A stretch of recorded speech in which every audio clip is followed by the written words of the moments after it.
अस्सलामुअलैकुम, क्या हाल चाल है। उम्मीद करता हूँ आप सब लोग खैरियत से होंगे। अच्छा, लास्ट वीडियो में हमने फ्रैक्चर के बारे में, उसकी टाइप्स के बारे में, कि उसकी मोशन के बारे में, कितना टाइट होना चाहिए, कितना लूज़ होना चाहिए, वो सब कुछ बताया था। अब इसके सर्जिकल फैक्टर्स देखते हैं। Many factor determine fixation method. Fixation हमने पीछे पढ़ लिया था पिछली वीडियो में, आप देख लीजिएगा। आगे क्या है जी, मैकेनिकल कंसिड्रेशन। मैकेनिकल कंसिड्रेशन देखनी है कि लोड टाइप क्या है, tension, bending, torsion.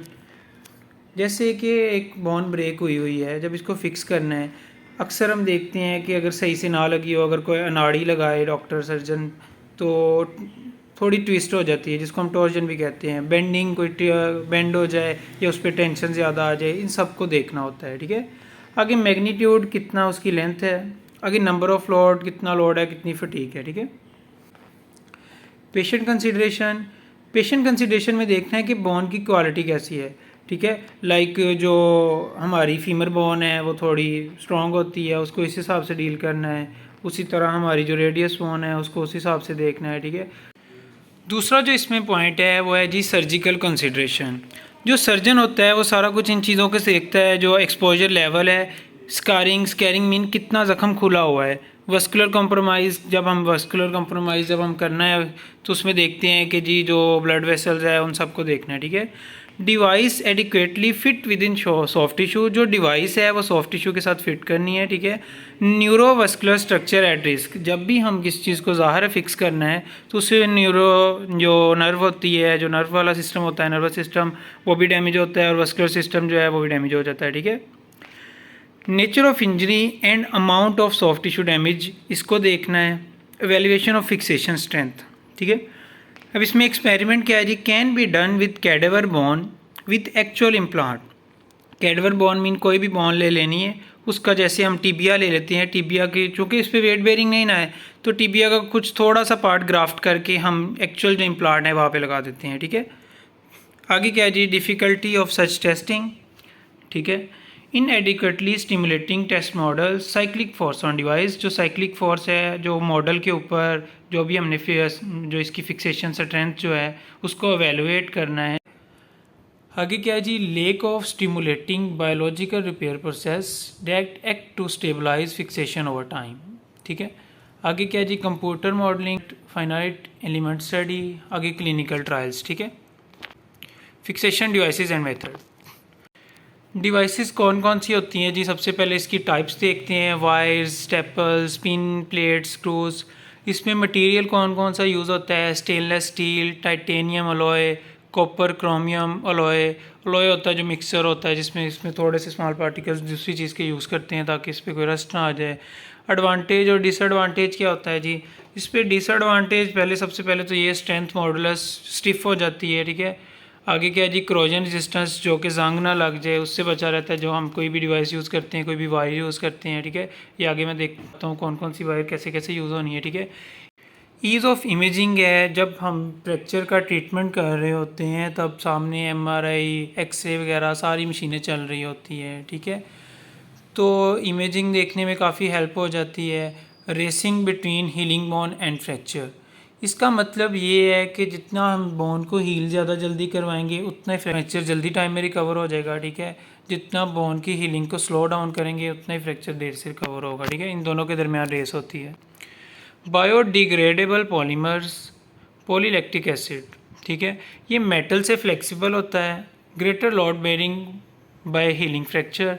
Degradation of time during healing process. इसका मतलब ये है कि उससे जो ये है वो सॉफ्ट होता है। ठीक है। तो ये ज़्यादा टाइम के लिए चलता नहीं है। नो स्ट्रेस शील्डिंग, कोई स्ट्रेस को भी बेयर नहीं करता। Better load bearing after degradation, जब ये ख़त्म हो जाता है तो उसके बाद ये जो है ना, जैसे हमने एक ड्रिल करके वायर वगैरह हार्ड डाली हुई है, उससे बेहतर है सॉफ्ट है ताकि थोड़ी बहुत मूवमेंट होती रहे। ठीक है। आगे क्या है जी, नो सेकेंडरी ऑपरेशन, कोई भी सेकेंडरी ऑपरेशन की ज़रूरत नहीं होती।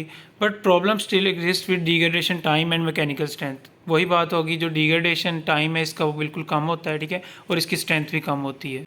वायर फिक्सेशन प्रॉब्लम क्या होता है इसमें जी, लूजनिंग हो जाती है। जब लूज़ होने के साथ इन्फेक्शन हो जाता है और भी काफ़ी कॉम्प्लिकेशन आ जाती है। Necessity and surgical complexity of making bone holes and passing wire. जो है सर्जिकल की कॉम्प्लेक्सिटी, जो होल मैंने आपको बताया ड्रिलिंग करके होल करते हैं, उसमें से वायर गुजारते हैं। ब्रेकेज ड्यूरिंग टाइटनिंग, एक हद तक जो है उसको टाइटनिंग करते हैं, उसके बाद ब्रेक हो जाती है, ठीक है। Breakage as a result of teak, cut through of the bone के कट थ्रू करके करते हैं, ठीक है।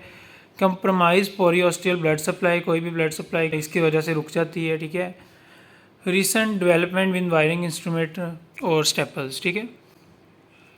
आगे क्रिश्नर वायर्स, ये आमतौर पे के वायर्स होती है। अक्सर ऑपरेशन आपने शायद देखा हो बाजू को, जो अगर ये इसमें फ्रैक्चर हो जाता है एल्बो की जगह पे, तो इसमें एल्बो के साथ इसको फिक्स किया जाता है। लाइक रेडियस में फ्रैक्चर है तो एल्बो से लेके रेडियस तक एक वायर पास की जाती है, इसको के वायर कहते हैं, ठीक है। इसमें क्या लिखा है, to hold the bond fragment together before rigid fixation. जो रिजिड फिक्सेशन है वो हमने पहले भी पढ़ा है, पीओपी हम वगैरह करते हैं, जो प्लास्टर ऑफ पेरिस करते हैं, स्प्लिंट वगैरह लगाते हैं, उससे पहले हम ये के वायर लगाते हैं ड्रिलिंग करके, ताकि दोनों जो बॉन्ड के पार्ट्स हैं, बॉन्ड के फ्रेगमेंट्स हैं, वो जुड़े रहें, ठीक है। Percutaneous pinning of small ball fracture, ठीक है, पिन करते हैं स्मॉल बॉल फ्रैक्चर को, ठीक है। Lack sufficient stability for weight bearing bond, ठीक है। Should not inserted in parallel manner to avoid pistoning, ठीक है। Threaded pins, better strength, minimise sliding of fragment but difficult to remove, ठीक है। Tension band wiring, it is a technique in which bond fragments are transfixed by K-wire which are then also be used an anchor for a loop of flexible wire। अब नीचे आप देख सकते हैं, अगर एक बॉन्ड में फ्रैक्चर है तो उसको एक बॉन्ड से गुजार के दूसरे बॉन्ड के साथ फिक्स किया जा रहा है। उसके साथ ऐसा है कि दूसरे की भी जो रेंज है वो रिस्ट्रिक्ट हो गई है, ठीक है। जब तक ये रेंज रिस्ट्रिक्ट रहेगी, जब तक ये साथ वायर रहेगी, तो रेंज इसकी रिस्ट्रिक्ट ही रहेगी, ठीक है। तो इसका ये है कि एक जगह पे बॉन्ड जो है वो स्टेबलाइज हो जाएगी और इसको जो फ्रैक्चर को हील होने में वो भी काफ़ी जल्दी हो जाएगा, ठीक है। As a loop is tighten the bond fragments are compressed together.